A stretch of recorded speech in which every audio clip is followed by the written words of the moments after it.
Give this video a thumbs up. The air in the General Hospital staff lounge was thick with the competing scents of stale coffee, antiseptic, and simmering resentment. Alexis Davis sat at the chipped formica table, her fingers curled tightly around a lukewarm ceramic mug. She wasn't drinking, she was anchoring herself, trying to keep the storm of emotions inside her from tearing her apart. Across from her, Drew Kane's posture was a study in wounded defensiveness, his arms crossed over his scrubs, his jaw set in a hard line. "I don't understand why you're fighting me on this, Alexis," Drew said, his voice low and strained. "For months, we've been a team. We've been co-parenting Scout.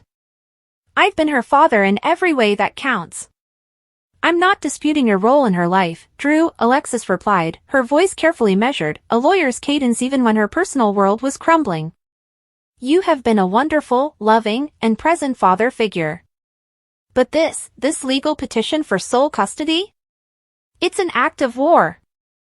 It's based on a lie, and you know it." "The only thing I know is that Scout is my daughter," Drew insisted, his eyes flashing with a pain that was genuine, born from a fractured memory and a manipulated past. "My memories, my experiences with Kim, they tell me that Scout is mine. Sam was there, she helped deliver her. Elizabeth witnessed our relationship. The evidence is what I remember. Your memories are not your own." Alexis's composure cracked, her voice rising a fraction. "They were implanted, Drew. They were Jason Morgan's memories, given to you when you were believed to be him. The life you remember with Kim, the conception of Scout, that was Jason's life. Your biological connection is to Jake Weber, with Elizabeth. Scout is Jason's daughter." The name, Jason Morgan, hung in the air between them like a ghost. He was the unspoken third party in every argument about Scout, the biological bedrock upon which this entire painful edifice was built. "Jason's dead, Alexis," Drew said, the words blunt and final. "He's been dead for years. What does it matter now? I am here. I have raised her. I love her. She calls me Daddy. Are you going to take that away from her? From me? Based on some technicality about DNA that means nothing in the face of our actual life together? It's not a technicality. It's the truth." Alexis shot back, standing up now, her small frame trembling with intensity. "And it matters because your petition is based on the claim of being her biological father. If the court grants you custody based on that falsehood, it legitimizes a lie. It erases Jason's existence from her story.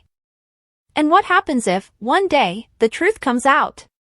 How will Scout feel then, knowing her entire legal identity was built on a fabrication? She deserves the truth, Drew. She deserves to know where she comes from. And you think that truth is more important than her stability? Than having a father who is alive and devoted to her?" Drew stood as well, the table a narrow no-man's land between them. "You're so obsessed with the past, with Jason's legacy, that you're willing to destroy Scout's present. Is this about her, Alexis? Or is this about your own unresolved feelings for a dead man?" The accusation was a low blow, and it landed with the force of a physical punch. Alexis recoiled, her face paling. Her history with Jason was complex, a deep, abiding friendship, a professional partnership, a thread of something more that was never fully realized. To have it thrown in her face now, twisted into a motive for harming her own grandchild, was a profound betrayal. "How dare you," she whispered, the words venomous. "How dare you reduce this to that? Scout is my granddaughter. My flesh and blood. Her well-being is all I care about. And her well-being includes knowing her true history. It includes having a relationship with her biological family, which includes me, and Sam, and Danny. You're trying to legally sever those ties and it's wrong. I'm trying to protect my daughter from the chaos that follows your family, Alexis. From the lies and the secrets and the constant danger. The Cassidines, the Jeromes, my God, your own track record with relationships is a minefield. I can provide a stable, normal home for her. A home built on the most fundamental lie of all." Alexis's voice was climbing again, fueled by a righteous fury. "You're not her father, Drew. You are a wonderful, cherished guardian, but you are not her biological father. The door to the lounge swung open, and Carly Corinthos walked in, her expression harried. She was looking for a moment's respite from the ICU, where another crisis was unfolding. She stopped short, sensing the violent tension in the room. "Everything okay in here?" she asked, her gaze flicking from Alexis's flushed, angry face to Drew's stony one. "It's fine, Carly," Drew said, not taking his eyes off Alexis. "We're just having a private discussion about Scout." Carly let out a short, humorless laugh. "Doesn't look private. Looks like the whole hospital can probably hear you. Maybe take it down a notch? Some of us are dealing with actual life and death situations." Her comment, meant to defuse, only served to pour gasoline on the fire burning within Alexis. Carly, of all people. Carly, who had been married to Jason, who had loved him, who had built a life and a family with him. Carly, who now stood there, oblivious to the fact that Drew was using Jason's own stolen memories to erase him from his daughter's life. The hypocrisy, the ignorance, it was too much. Life and death? Alexis spat, turning her fury on Carly. "You want to talk about life and death? Let's talk about Jason. Let's talk about how everyone in this town is so eager to move on, to forget him, to let his memory be trampled and rewritten." Carly's face hardened. "Don't you dare lecture me about Jason, Alexis.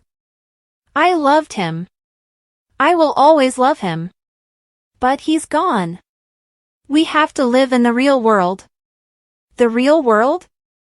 Alexis's laugh was brittle, on the edge of hysteria. "The real world is that Drew is standing here, claiming to be Scout's biological father, using Jason's own life to do it. And you're just letting it happen. You, of all people." Drew stepped forward. "Alexis, that's enough." "No, it is not enough. It will never be enough until the truth is acknowledged." Alexis's vision was tunneling, the faces of Drew and Carly blurring. All she could see was the ghost of Jason, the injustice of it all, the systematic erasure of a man who, for all his flaws, had deserved to be remembered for who he truly was. The lie was a cancer, and it was consuming everything: Scout's identity, Jason's legacy, her own chance to be a grandmother in truth. She took a step back, her chest heaving. The dam was about to break. All the months of quiet pleading, of legal maneuvering, of trying to reason with Drew, of watching him play the role of doting father while she was forced into the role of a meddling friend, it all coalesced into a single, explosive point of pressure. "You want the real world, Carly?" Alexis shouted, her voice no longer just raised, but a raw, piercing scream that ripped through the quiet hum of the hospital, a sound that seemed to shake the very walls. "Scout is Jason's daughter, not Drew's." The words echoed in the sudden, absolute silence that followed. They hung in the air, not just as a statement, but as a detonation. It felt as if the oxygen had been sucked out of the room. Carly stood frozen, her mouth slightly agape, her eyes wide with a confusion that rapidly morphed into dawning, horrified comprehension. Drew looked as if he'd been shot, all the color draining from his face, his body going rigid with shock. But the explosion's shockwave did not stop at the lounge door. It traveled out into the corridor, a seismic ripple of revelation. Just outside, having just stepped off the elevator, was Sam McCall. Scout's mother. Jason's former lover. She heard the words with the clarity of a gunshot. She stopped dead, her hand flying to her mouth, her knees buckling slightly. All the pieces she had carefully held together, her co-parenting relationship with Drew, her grief for Jason, her desire to give Scout a normal life, shattered in an instant. The secret she had agreed to keep, for Scout's sake, for Drew's sake, was now public, violent knowledge. Further down the hall, Elizabeth Baldwin, who had come to find Drew, heard it too. She staggered, leaning against the wall for support. She knew the truth, of course. She had known since the beginning. She had supported Drew, loved him, understood his connection to Scout was real, even if it wasn't biological. But to hear it screamed through the halls of General Hospital, to know the cataclysmic fallout that would now follow, it filled her with a cold dread. And at the nurse's station, turning the corner with a chart in her hand, was Laura Collins, the mayor of Port Charles. She heard the shout, saw the frozen tableau through the open lounge door, and her political instincts were immediately overridden by her maternal ones. She saw the devastation on Sam's face, the fury on Drew's, the triumphant, broken despair on Alexis's. This was more than a family argument, this was a public scandal of the highest order, one that would irrevocably alter multiple lives. Back in the lounge, the silence was profound. Alexis stood panting, the adrenaline draining from her, leaving her hollow and shaking. She had done it. The words were out. There was no taking them back. Carly was the first to find her voice, a whisper. "What did you say?" Drew found his, a low, dangerous growl. "Alexis." But Alexis didn't look at them. Her eyes were fixed on the doorway, on the horrified face of her daughter, Sam. The consequences of her outburst were no longer an abstract concept, they were written in the tears welling in Sam's eyes. "It's true, isn't it?" Carly said, turning to Sam, her voice gaining strength, laced with a burgeoning anger. "Sam? Is it true?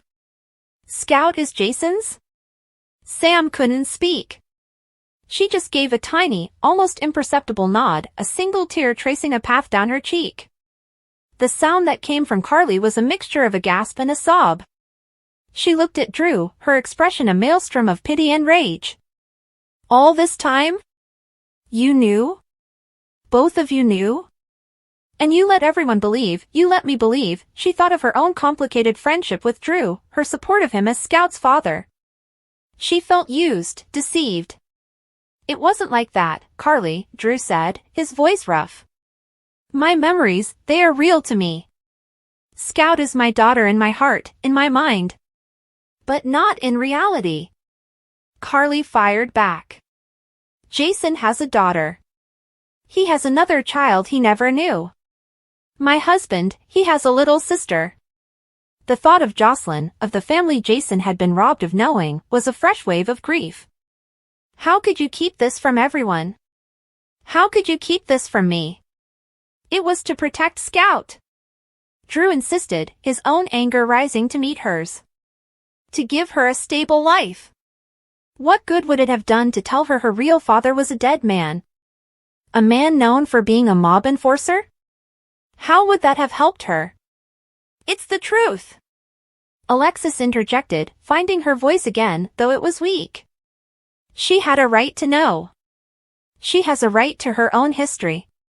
"You had no right," Drew roared, turning on her, his finger jabbing in her direction. "You had no right to make that decision for her. For me.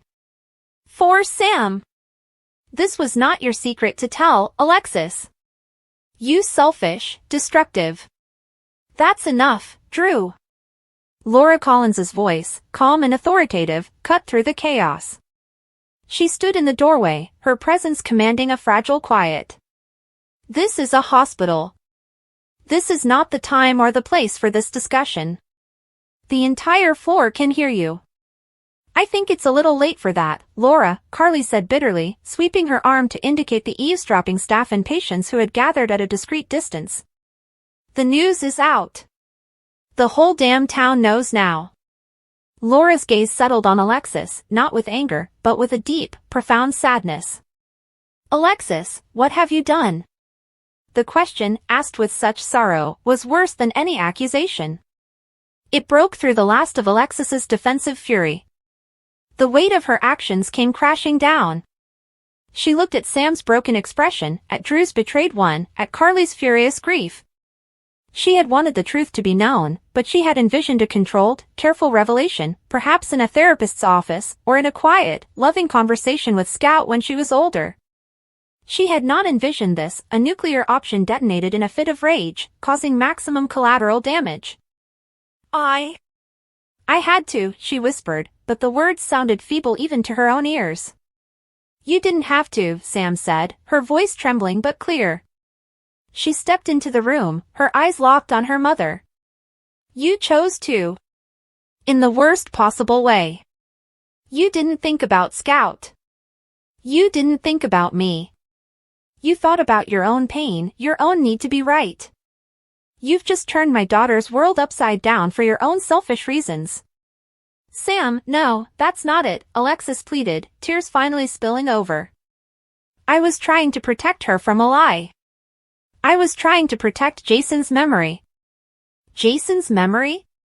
Sam repeated, her voice cracking. Mom, Jason is gone. Scout is here. She's a little girl who loves Drew, who calls him Daddy. What do you think is going to happen now? Do you think she's just going to seamlessly transition into understanding that the man she's known as her father isn't, and that her real father is a ghost? You've hurt her, Mom. You've hurt her deeply, and you've destroyed any chance of an amicable co-parenting relationship. I will never forgive you for this. The words were a death knell. Sam turned and walked away, her shoulders shaking with silent sobs.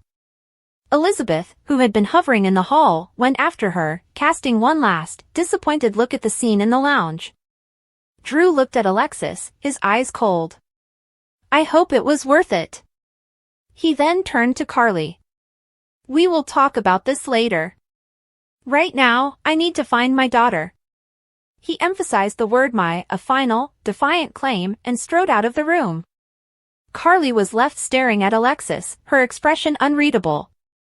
There was anger, yes, but beneath it, a strange, reluctant understanding. She, of all people, knew what it was to be driven to extremes by love and a desire to protect what she saw as her family's legacy. But this was a bridge too far. The tension in Port Charles had been building for weeks, but nothing could prepare anyone for what Alexis Davis did next. It happened on a rainy afternoon at the Metro Court when emotions were already high.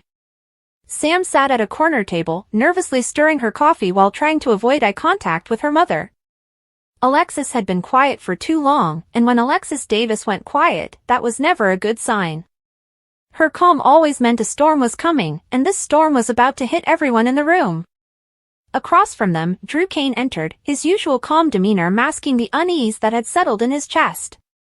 He'd been feeling the tension from Sam lately, something was off, and he knew it had to do with Jason. When Alexis's eyes met his, he immediately sensed danger. She wasn't just angry. She was about to unleash something that would change everything. Sam, we need to stop dancing around this, Alexis began sharply, her voice slicing through the hum of chatter in the restaurant. You've been lying to Drew, haven't you? Sam froze, her hand tightening around the mug. Drew frowned, confused but cautious. Lying about what? He asked slowly. Alexis took a deep breath, her voice trembling with fury and heartbreak all at once. About Scout. About who she really belongs to. Drew looked between the two women, his brow furrowed. Alexis, what are you talking about? But Alexis didn't hesitate. Her patience was gone, her moral restraint shattered by months of secrecy. She slammed her palm on the table, and the room went silent. Scout is Jason's daughter, not yours, Drew. The words hung in the air like an explosion. The sound of a dropped glass echoed somewhere behind the bar, but no one moved. Sam's lips parted as she stared at her mother in disbelief. Mom, stop, she tried to say, but Alexis wasn't done. No, Sam. You stop. You've lied long enough. You've let this man believe he's raising Jason's child. You let him love her, protect her, call her his daughter, while the truth was right there in front of you. Drew pushed back his chair, his heart pounding. That's not possible. We did the test. You confirmed what you wanted to believe, Alexis cut in. Her voice cracked under the weight of years of frustration. Sam manipulated everything to keep Jason away from Scout, to protect her little world with Drew. Sam stood abruptly, her chair scraping the floor. You don't know what you're talking about, she snapped. Her voice trembled, tears welling in her eyes. This isn't your business, Mom. Stay out of it. Alexis turned to her daughter, eyes blazing. Not my business? Watching my daughter destroy two men's lives is my business. The entire restaurant seemed frozen, every eye fixed on the unfolding chaos. Drew's face had gone pale. He was trying to process the bomb that had just been dropped on him. He took a step back, whispering, "Tell me she's lying, Sam. Please." But Sam couldn't meet his gaze. Her silence was louder than any answer she could have given. Jason, who had just arrived at the Metro Court after receiving a call from Carly, walked in at that exact moment. The timing couldn't have been worse, or maybe, fate had decided this was exactly how the truth was meant to come out. When he saw Sam, Drew, and Alexis standing in the middle of the restaurant with everyone staring, he immediately sensed something catastrophic had just happened. "What's going on?" Jason asked, his voice low but firm. Alexis turned toward him, her expression a mix of anger and relief. "You deserve to know the truth, Jason. Scout is your daughter. Not Drew's." The silence that followed was suffocating. Jason blinked, unsure if he'd heard correctly. "What did you just say?" he asked quietly. Alexis didn't flinch. "I said Scout belongs to you. You're her father." Sam closed her eyes, tears falling freely now. "Mom, please stop." But Jason's gaze was fixed on Sam. "Is it true?" he demanded. His voice was steady, but his hands were clenched at his sides. Sam swallowed hard, her voice breaking. "Jason. I thought I was protecting everyone. I thought it was better this way." Drew let out a hollow laugh, shaking his head. "Better? You lied about my daughter. About our family." Jason stepped closer, his expression unreadable. "When?" he asked quietly. "When did you find out?" Sam wiped her tears, struggling to find her voice. "After you came back," she whispered. "After we realized you were the real Jason. I did another test. It showed Scout was yours, not Drew's." Drew's world shattered in an instant. "You knew all this time?" he asked, voice trembling. "And you let me raise her?" "You let me believe," he couldn't finish. His voice cracked under the weight of betrayal. Sam reached for him, but he pulled away, pain flashing in his eyes.